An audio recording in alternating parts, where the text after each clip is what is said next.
Bapak, Ibu, saudara-saudara yang terkasih, teman-teman muda, akhir-akhir ini ya di kalangan anak muda khususnya, tapi juga saya kira bukan hanya anak muda saja ya, orang-orang tua juga melakukan ya. Muncul istilah baru, healing ya. Di update status, selalu foto di satu tempat gitu, di pantai gitu kan, atau di tempat rekreasi, lalu captionnya itu menuliskan lagi healing gitu, sedang healing. Dan yang cukup menjadi kontroversi dan ramai di media sosial adalah seorang anak muda yang menuliskan unggahannya, dia curhat, dia mengatakan, aku depresi, banyak tugas kuliah, maka saya izin ke orang tuanya untuk cuti 6 bulan, bayangkan ya. Dia merasa depresi, tugas kuliahnya banyak, minta izin orang tuanya cuti 6 bulan, katanya mau healing gitu. Nah, lalu menjadi ramai ya di media sosial ya, ada yang mendukung, ada yang juga mencibir begitu ya. Netizen itu memang seperti itu ya. Ya cuman saya ya melihat hal itu jadi sedikit berpikir, apakah sungguh ya tugas kuliah sekarang itu jauh lebih banyak dibanding dulu gitu loh. Apakah sebenarnya ya sama saja ya, baik dulu maupun sekarang namanya orang kuliah pasti banyak tugasnya ya. Memang penderitaannya mahasiswa itu ya tugas-tugas itu. Nah, itu sungguh-sungguh depresi atau jangan-jangan orang tidak bisa memanajemen dirinya, tidak bisa memanajemen waktunya, sehingga tugas-tugas yang diberikan itu membuat dia begitu tertekan dan butuh yang namanya healing. Saya tidak tahu ya, mungkin dari Bapak Ibu saudara-saudari sekalian ada yang berasal dari ya backgroundnya psikolog atau psikiater. Setahu saya healing itu, pemakaian kata healing itu bukan untuk seperti itu ya. Tahu saya healing itu kan istilah psikologis untuk penyembuhan, proses penyembuhan yang sungguh lama. Misalnya dulu saya pernah punya luka batin dengan seseorang gitu kan, dengan orang tua saya, maka saya butuh healing, butuh terapi dan prosesnya lama.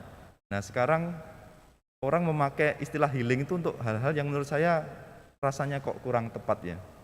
Sedikit-sedikit healing ya, sedikit-sedikit healing.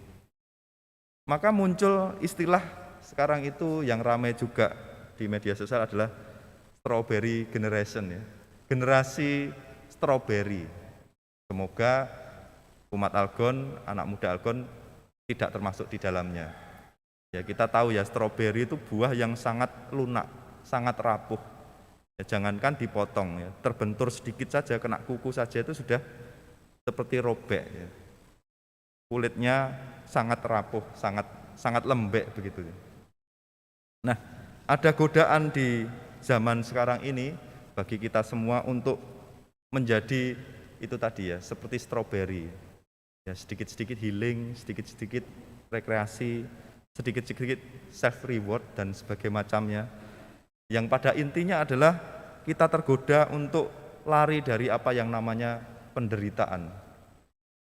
Penderitaan itu identik dengan salib. Penderitaan dianggap sebagai sesuatu yang buruk, semata-mata buruk.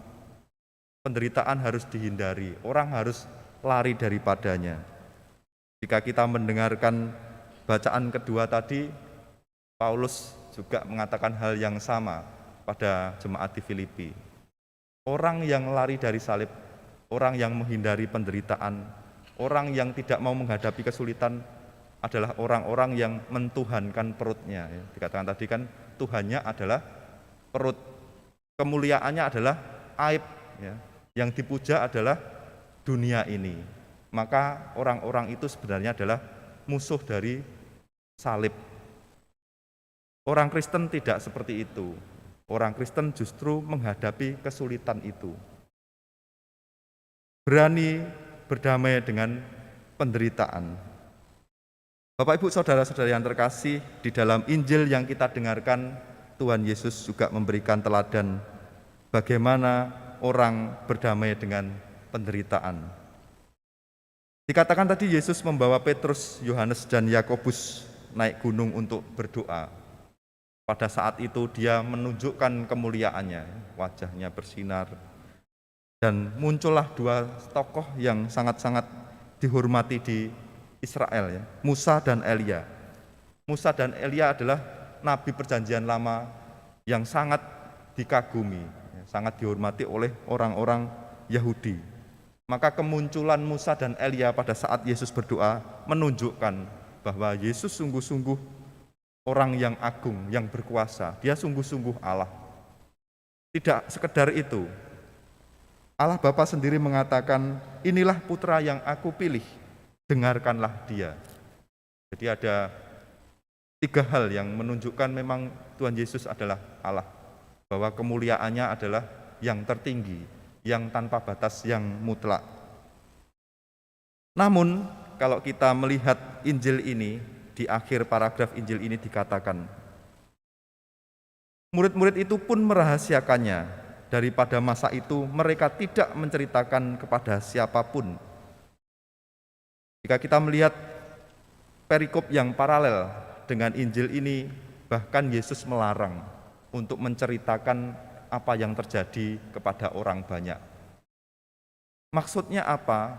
Maksudnya supaya Tuhan Yesus ingin murid-muridnya tidak hanya mengejar kemuliaan, tidak berhenti pada apa yang menyenangkan, apa yang membahagiakan tubuh saja. Tuhan Yesus ingin para muridnya untuk sampai pada kemuliaan ada tahapan proses yang dilalui, bukan instan. Ini kan banyak sekarang lagi, apalagi situasi pandemi, orang tergoda untuk cepat kaya, ya, kaya secara instan gitu kan. Tapi yang terjadi malah ya kehilangan semuanya, ya. Ikut investasi yang tidak jelas itu, ya. Bilangnya trading, ternyata judi. Nah, gitu. Itu karena orang mengejar dunia, orang tidak tahan dengan penderitaan, orang tidak berani melewati proses yang panjang, orang tidak berani memanggul salib. Padahal Tuhan Yesus sendiri mengatakan, barang siapa ingin menjadi pengikutku, ya harus memikul salibnya, menyangkal diri, dan mengikuti aku. Tuhan Yesus tidak ingin orang-orang hanya berhenti pada kemuliaan saja, tetapi orang harus mau merenungkan dirinya dan melihat penderitaan sebagai bagian dari hidupnya. Bapak, Ibu, saudara-saudari yang terkasih, di masa Paskah ini adalah kesempatan kita untuk merenungkan kembali apa arti dan makna penderitaan. Saya kira sudah banyak contoh di dunia ini. Di dunia psikologi ada yang namanya Viktor Frankl, ya. Dia dulu tahanan Nazi. Justru ketika dia bertahan dalam penderitaannya, memaknai penderitaannya, dia bisa menemukan ilmu baru, namanya logoterapi. Dan itu digunakan untuk menyembuhkan orang-orang yang memiliki luka batin. Ilmunya digunakan untuk healing, ya. Ini healing dalam arti sesungguhnya, ya, bukan healing-healingan atau sekedar healing, ya. Justru ketika di dalam penderitaan orang menemukan makna hidup dan bisa membantu yang lainnya. Bukankah dalam penderitaan orang menjadi dewasa, orang menjadi lebih tangguh, lebih kuat? Maka Bapak, Ibu, adik-adik, saudara-saudara yang terkasih, di masa Prapaskah ini pun kita diajak untuk masuk ke dalam penderitaan. Dalam puasa dan pantang juga mau berbagi. Dalam arti tertentu itu adalah juga suatu penderitaan. Namun di dalam penderitaan itu kita akan menemukan Yesus sendiri. Sekali lagi saya katakan, orang Katolik menganut teologi salib. Ini seringkali saya ulang-ulang supaya sungguh masuk ke dalam diri kita. Orang Katolik menganut teologi salib, bukan teologi sukses. Teologi sukses itu ukuran orang diberkati adalah jika aku sukses, kaya raya, ya, punya materi yang berlimpah. Itu bukan orang Katolik. Orang Katolik adalah teologi salib. Teologi salib artinya apa? Penderitaan diterima, orang berdamai dengannya dan menemukan makna. Orang harus bisa mengampuni pasangan, misalnya kalau suami istri, ya setiap hari bisa mengampuni pasangan. Enggak mudah, berat, enggak enak, ya. Tetapi itulah salib yang kita hadapi.